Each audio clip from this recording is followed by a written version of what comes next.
Now to provide insight is Jason Brodsky, a scholar at the Middle East Institute and the policy director of United Against Nuclear Iran. Jason, thank you so much for joining us. So simply put, as we wait for Israel's response to Iran, how dangerous, and I guess how dangerous is the situation at this time, but also how pivotal of a moment are we witnessing here?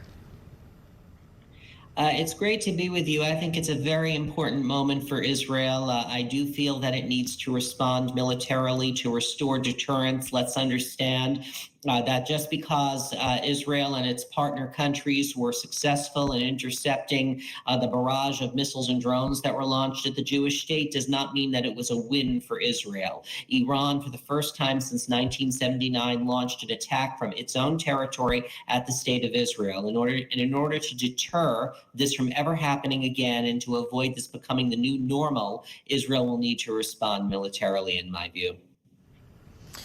So with that being said, then how then does the U.S. walk that line of the support that they have shown Israel up until now and will continue to do so, but then also the Biden administration over the weekend saying, hey, whatever you do next, we're not going to be a part of.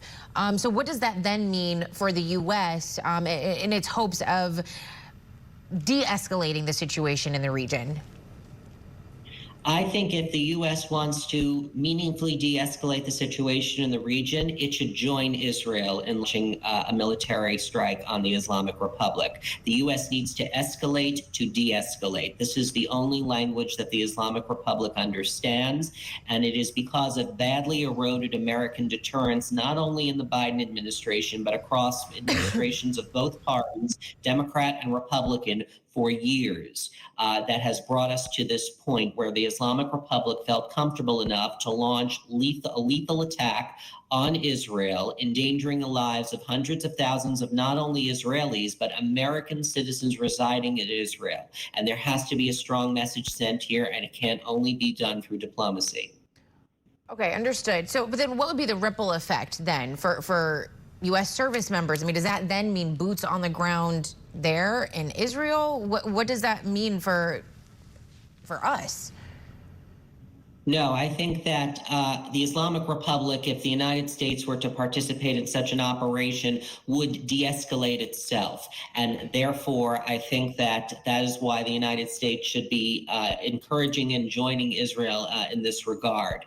And as I said, that Iran understands the United States has the capability of destroying its military, but it doubts that we have the will to do so. And the assessment that about a lack of American resolve has motivated the Islamic Republic to test red lines and blow through what were previously imagined red lines and to turn them pink. And so that is why the United States needs to get involved here and enable Israel to deter the Islamic Republic.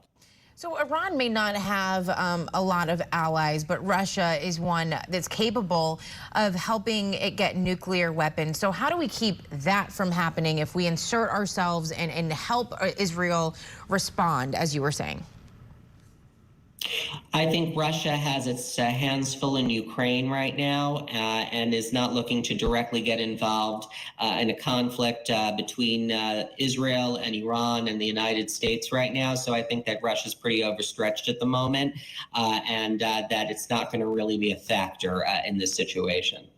All right, Policy Director, United Against Nuclear Iran, Jason Brodsky, thank you so much for joining us. Let's now bring in correspondent Alex Cadier live in Tel Aviv. Alex.